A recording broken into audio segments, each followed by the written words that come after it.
Hoje vamos entender a mente do Sazori e por que essa cena emociona tanto a gente. Eu sou o Rafael, tenho formação em psicologia e aqui no canal eu trago análise psicológica de um personagem de anime toda semana. Então se você gosta desse conteúdo, se inscreva, porque isso é muito importante para a continuidade do canal. Muito se fala que o Sazori é um personagem com todas as características de um psicopata. Sempre precisamos analisar todo o contexto social. Então vamos fazer uma análise de dois Sazoris diferentes. O Sazori criança até a adolescência e depois o Sazori marionete. Você vê a complexidade, são duas condições orgânicas diferentes. O Sazori criança perde os pais muito cedo e a Shio não conta diretamente pra ele que os pais dele morreram. O Sazori fica esperando o tempo todo. E além disso, a Shio sofreu muito porque foi o filho dela que morreu.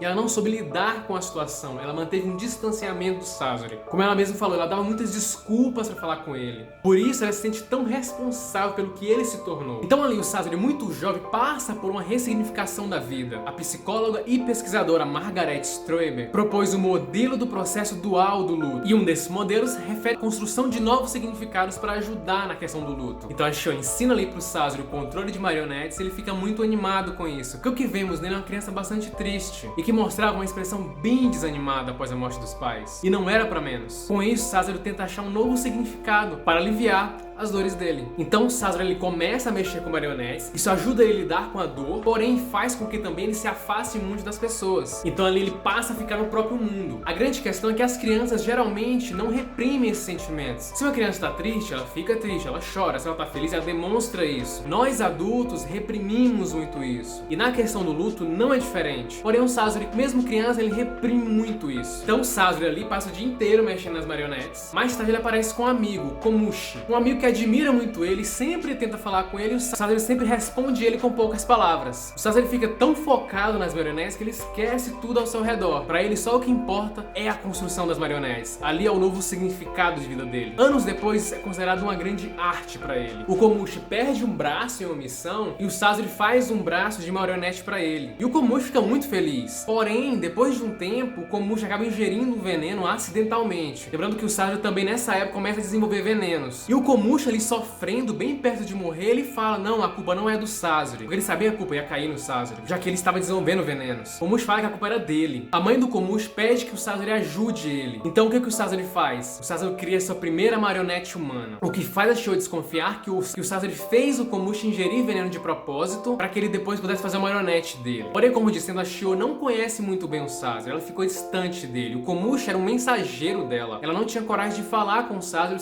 não respondia ela muito bem. Talvez ele tinha alguma mágoa dela e ela não sabia lidar com isso. Então é bem mais provável que o Komushi conhecia muito melhor o Sazori do que ela. O Sazori então cria essa marionete, a Shio fica assustada. E essa é a grande porta pra gente ver o Sazori no futuro. O Sazori criando muitas marionetes humanas. É bem provável que Sazori tenha passado por um embotamento afetivo, falta de demonstração de emoções. E sim, isso tem causas relacionadas a traumas graves na infância. O embotamento afetivo costuma ocorrer após eventos traumáticos. Sazori não teve a presença dos pais e a sua avó, que poderia ter cuidado dele, acabou ficando distante também. Ou seja, ele passou por uma privação afetiva na infância. A privação afetiva ela pode causar perdas nas referências identificatórias da criança. Ou seja, o Sazori não tinha uma referência, ele não tinha os pais, ele não tinha uma pessoa a seguir, ele não tinha valores, conceitos a seguir. E isso causou conflito interno e externo nele. Sazori passa a não se importar com a vida humana e começa a fazer mais marionetes humanas. A mais marcante delas é do Kazekage, o terceiro Kazekage. Provavelmente o shinobi mais forte da areia, ele que tinha areia de ferro. Após isso, o próprio Sazori se transforma em uma marionete humana. Sazori acaba virando marionete. E aí vem a grande questão, por que ele fez isso? Foi pela arte?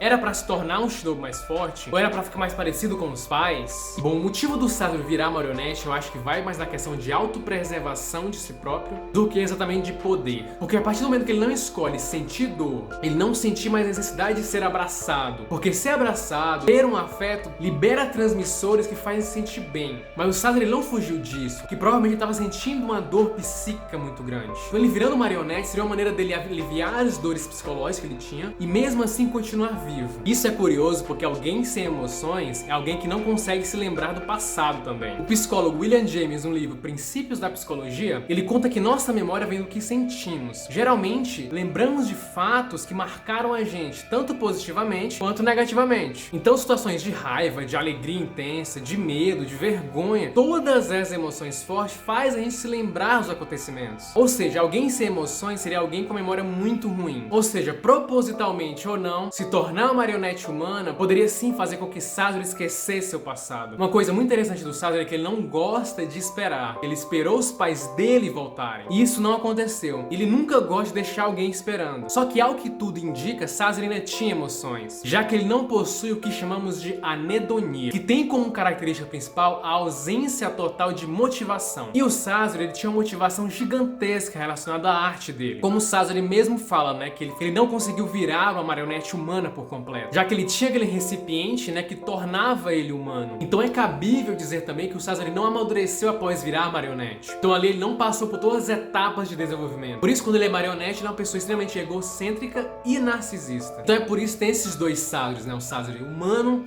e o Sazori máquina, marionete. E aquela cena final dele deixar as marionetes do pai e da mãe dele o matarem, pode ser indício que ele guardava um pouco da humanidade dele. Isso pode mostrar que ele não estava aguentando mais. Bem provável que na luta contra Shio, ele vendo a Shio, acabou ativando as memórias dele de novo. E ele voltou a se lembrar dos pais. Voltou a se lembrar daquele trauma de infância que ele teve. Quando ele volta ali à vida pelo Edo Tensei, e ele não é mais uma marionete, ele mostra muito mais um lado emocional. Ele fica feliz em saber que o Kankuro vai carregar os pais dele, ele mesmo por toda a eternidade. E o sorriso que ele demonstra ali antes de morrer mostra os sentimentos dele. É como se ele voltasse à época que era criança. Alguém queria apenas uma família. Se o Sazori tivesse tido esse apoio na infância, se tivesse alguém ali que pudesse trabalhar as emoções nele, para ele conseguir lidar com tudo aquilo, com certeza ele seria o Kazekage atual da areia. Provavelmente o Gaara não seria o Kazekage. Era para ter sido feito um trabalho para ele administrar as emoções dele, não eliminá-las. As emoções tornam a gente humanos. Igual é a sensação que temos quando vemos o Sazori abraçados pelo pai e a mãe marionetes. É uma cena extremamente delicada que causa uma emoção na gente. Pra mim é a cena mais emocionante do anime, a mais bem construída. O Kishimoto construiu essa cena muito delicadamente. Como eu disse no vídeo The Promised Neverland, sobre o objeto transicional, o pai e a mãe ali, que ele fez de marionetes, tem a função clara ali de substituir o pai e a mãe. E o Sazori usou isso ao extremo, causou uma grande emoção na gente. É impossível você ver a cena e não se emocionar. Quando a gente vê cenas como essa, o nosso cérebro libera um neurotransmissor chamado ocitocina, que é o responsável por fazer a gente sentir mais empático, mais amável, poder se conectar com a outra pessoa. E isso fez com que a gente se colocasse no lugar do Sazori naquela situação. E também que a gente tivesse a sensação de cuidado, naquele momento a gente quer cuidar dele. Poxa, ele tá lá sozinho, ou seja, a gente libera esse hormônio que faz a gente ser mais amável com as pessoas, se conectar com elas. O Sazori é um personagem que mostra realmente o quão é profundo esse anime do Naruto. E o que essa história do Sazori traz pra gente é que você pode ser poderoso, você pode ser inteligente, mas se você não tiver uma família, nada disso faz sentido. Pessoal, então é isso. Se inscrevam no canal, cliquem em gostei. Toda semana tem análise de personagem e o seu apoio vai ser fundamental para a continuação do canal. Até mais!